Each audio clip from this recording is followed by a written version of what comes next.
Hey guys, welcome back to Confirm RM YouTube channel. Hope you guys are having a wonderful day getting yourselves back into another two main technicals video here looking at XRP. But we're actually going to start off with BNB real quick just to kind of give you an idea.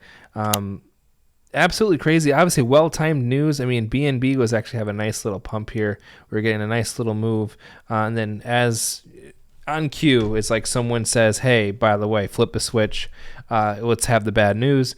Obviously, the stuff with CZ today saying, that the token drops, on the CZ resignation, and him also pleading guilty for the charges that were alleged against him there at Binance. And as you can see, just ensuing just that pump upwards and then that crash of like 20%. Usually you see more of a gradual pull off with these sort of things. And as you can see, just the immediate just decline. Definitely interesting. And at a pivotal point there at the 618 there.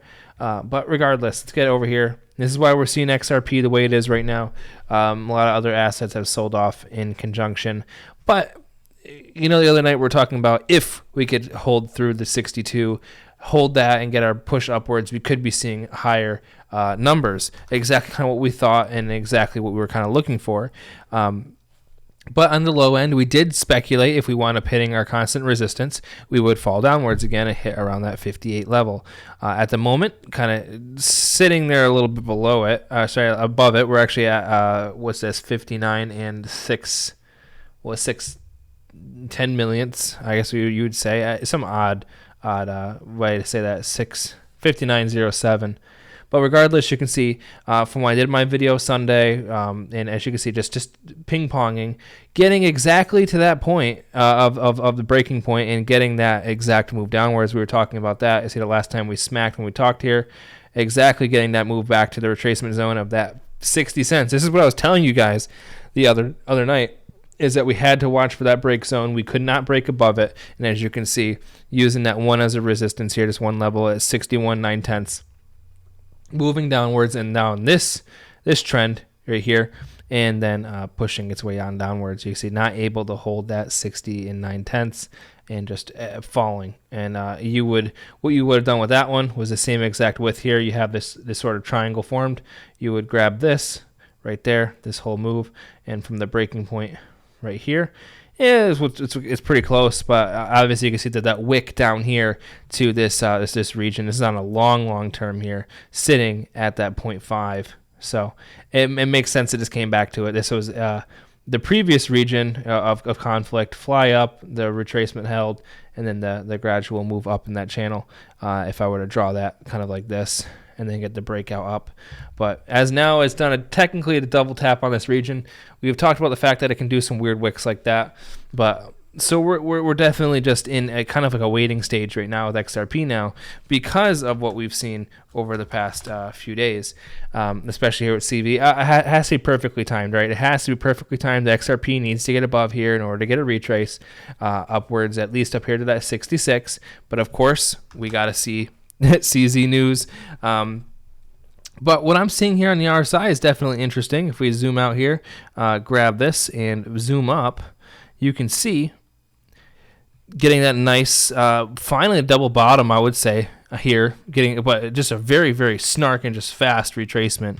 And out of those, you usually get snark and fast retracements back upwards afterwards. You see here, the fast one in that one day, it resumed in that. Even over here, fast dip, fast retracement, just what you kind of see out of here. But if we really just deep dive, we haven't seen XRP this low since the 12th of October.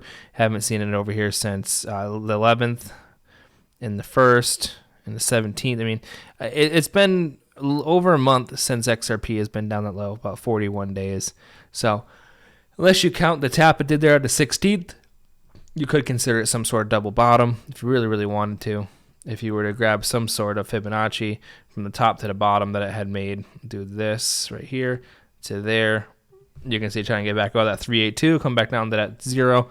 So it looks like it could ensue at this point. We got to get back to that 42 to get that nice little pump back up, though. But that's my indication there of what you're going to be seeing for bullishness or bearishness dependent. But over here on the RSI, the MACD, you could just see over Monday just a dwindling and dwindling strength that XRP had. It was already showing and indicating. This is exactly what we were talking about in the other video I did Sunday. You need to see strength come out of here to get ourselves upwards. We're coming out of a downtrend, and I was saying in order for us to really break above that, we would need to get some positive, get some momentum. So we would want to see just the MACD here to give us more of that volume to get through here and blast off. But as you can see, as we were trying it and we're getting closer and closer to this apex, you can see in that time period we were getting lesser and lesser volume here in the MACD. So that was a good indicator that we were going to be pushing to the other side. As soon as you basically got 3-4 candles in, you knew that it was going to be reversing to the downside, and we were going to be seeing some sort of retracement. As you can see here, the last time that had happened, we got ourselves a little reversal here. We were looking at right there is about 10%. The one before that, right here, when we started actually at the 2-3 in a row, right here, you actually had a couple. Right off of this one, you had a little bit of time, which we were looking at that 10% drawback. This one, 10% drawback. So basically, every time it has had numerous candles start to pull back, you had about a 10% drawback.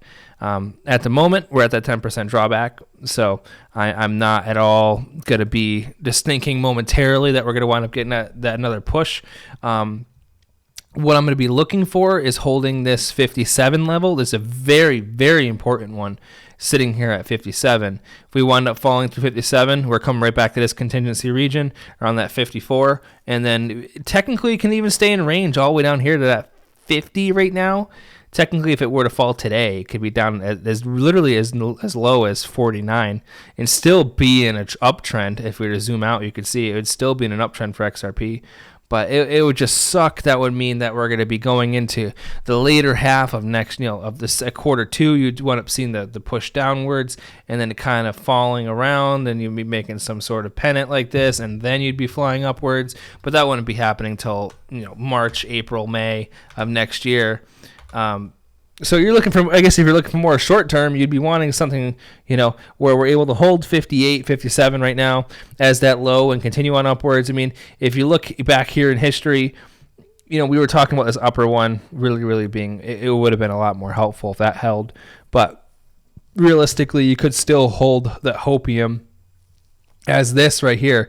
57 was that last saving grace right here. You can see right there, right over here, right here. Even right over here and right here. We've had a really, really hard time showing that even over here in freaking 2022. There's just so many times we've come back to that 57. So maybe we will we'll go with that. We're gonna say 57. I'm gonna have to roll with it. We were really hoping for short-term longevity of just an ultra bull. You would have wanted that 61, pretty much 60 and 9/10.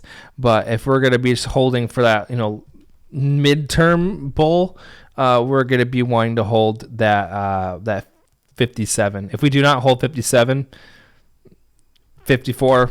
Next target, that's going to be a pretty good drop. I mean, that's going to, from this point onwards, that's about a 7% drop. But we were talking about what the 10% drops. Look where that 10% brings us. Literally right to that 50 cents. Makes total sense. So let's just see. There's just a lot at play here. You can see the volume is starting to get kind of weird. We're getting really compressed. There's not too much going crazy. We're just at a crossing road right now with the news that's come out. Obviously, scare tactics. Number one exchange in the world, number one Bitcoin exchange. Stuff like that's just gonna fly around and just freak everybody out. I just think we just definitely need a little bit of time for people to kind of reconcile with it and just realize that it doesn't matter. At the end of the day, it really doesn't. Everyone already has seen these. Everyone has kind of seen the writing on the wall from Binance for the past 2-3 years, especially after FTX. People were talking about it. It just makes sense. But at the moment, let's just see if we can hold 57. we have a fair chance of doing something here before the end of the month, getting a retracement out there to around that 50. I'd say 62, 63, around that region, about 60. Actually, no, 62 to 64 too. That's what I mean. Because right now it's just under that rut. I mean, it really is holding by that. I mean, if you can even get rid of this, I don't really care about that at the moment. Don't care about that. Don't care about that. You're holding this. I mean, even this right now, I don't really care. You're just holding.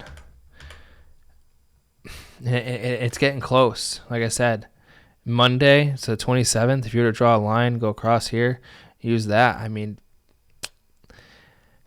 but if you really even want to talk about that, you can even talk about a falling channel like that, which those do reverse as well. That's the only thing I could really kind of think could be starting to form out of this. Would be you have your flagpole like this, and then you have this, and this is what you'd be seeing. I wonder if that's what's at play. You have your channel up. You hit your full extension. It makes total sense after hitting your full extension to come back down to earth, solidify into this apex, and then throw itself onwards at 702.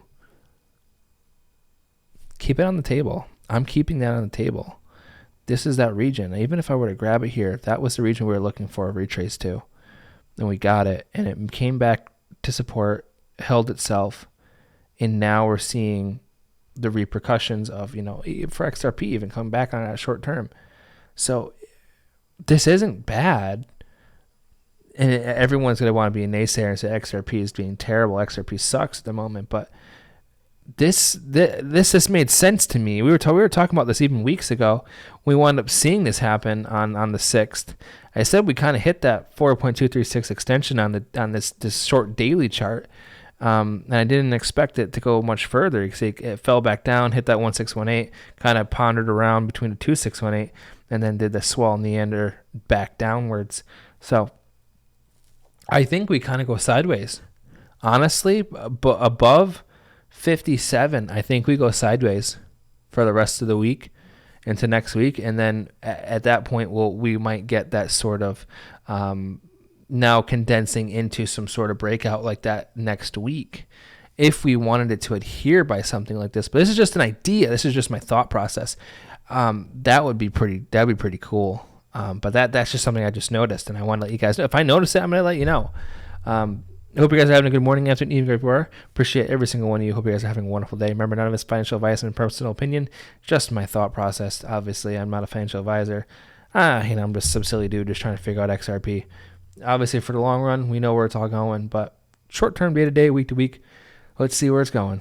Hope you guys are having a good one.